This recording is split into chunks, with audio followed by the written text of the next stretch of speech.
On the way back from Lewis's funeral, my mom told me to start packing. She waited until the day before we left to tell Edie. I'm not sure if she wanted to make it easier or harder.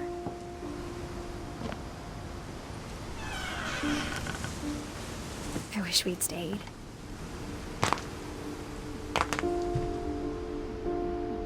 But I understand why we left. What happened that night had been coming for a long time. Maybe it should have come sooner.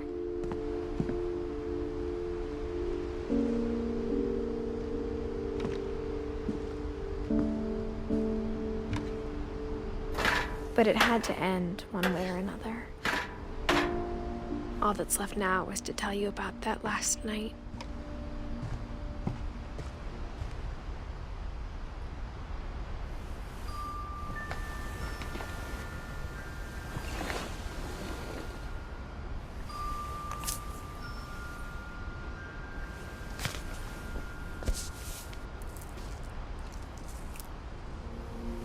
That whole last day, Edie just watched us pack and didn't say a word. Until supper, when she raised her glass and said, "To our final night together, and all our final nights apart." Grandma, you know what I said about alcohol. Some of your medications are very Edith, specific. I left a present for you in the hallway. Why don't you go open it? The grown-ups have to argue now. I'm sorry, you're right. We're all leaving tomorrow. Let's just enjoy our last... I'm not leaving. Edith, you're excused.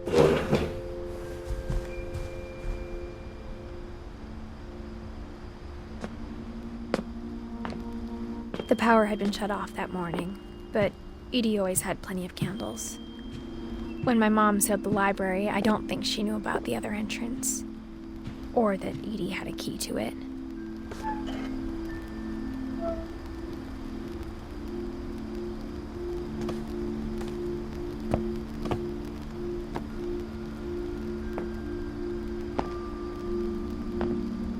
The thing you're afraid of isn't going to end when you leave the house. Edith has a right to know these stories. My children are dead because of your stories. I think it's best if Edith and I leave tonight.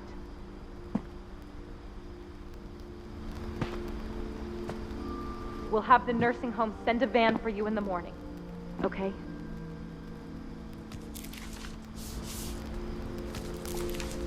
Dear Edith, there's so many stories I wish I could tell you, but there's only time for one.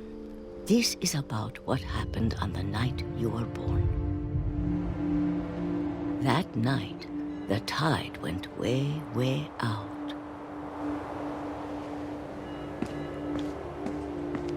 It was the first and last time I ever saw the old house aground.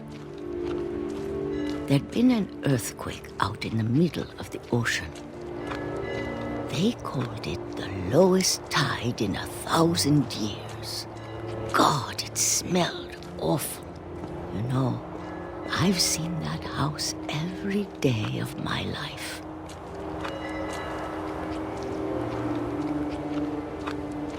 But I never thought I'd go back to it.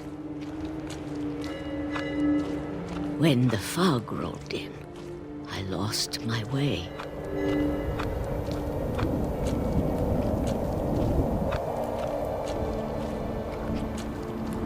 I got turned around.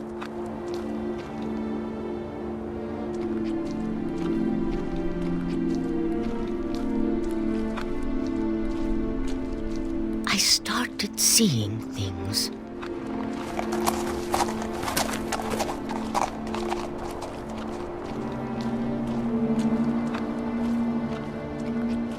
Things I'd forgotten had ever existed.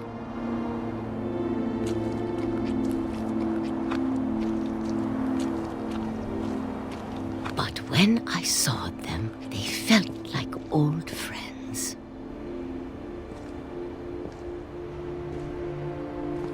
That night, a lot of things came back to me.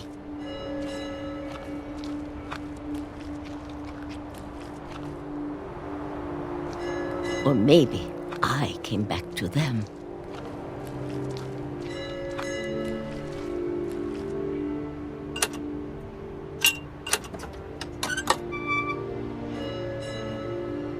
Things I can't explain, but that I need you to try and... Edith, what are you doing in here? It's mine. Edith! Mom, you're gonna rip it! Let go! I kicked and screamed, but Mom dragged me to the car. I never saw Great-Grandma Edie again. The next morning, the van came to pick her up, but she was already gone. After that, we moved around a lot.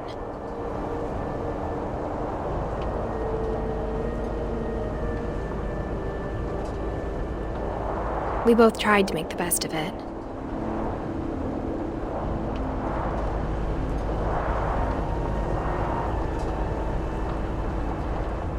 A few years went by.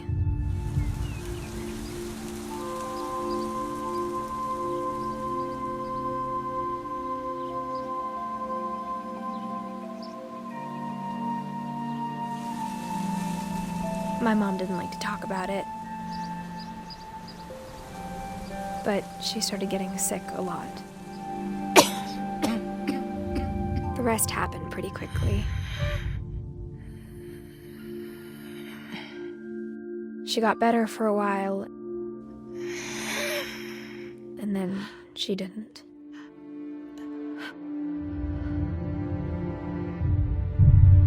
And then I was alone.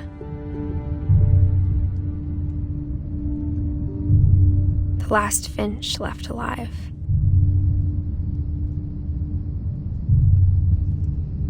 Until I found out about you.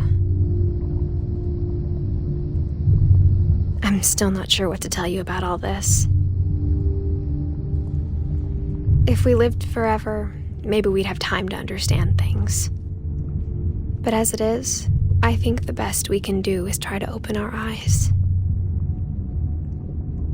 And appreciate how strange and brief all of this is.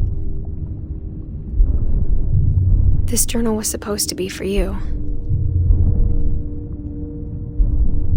But now I hope you'll never see it.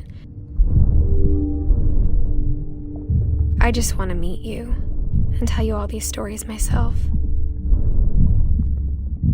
But I guess if you're reading this now, things didn't work out that way.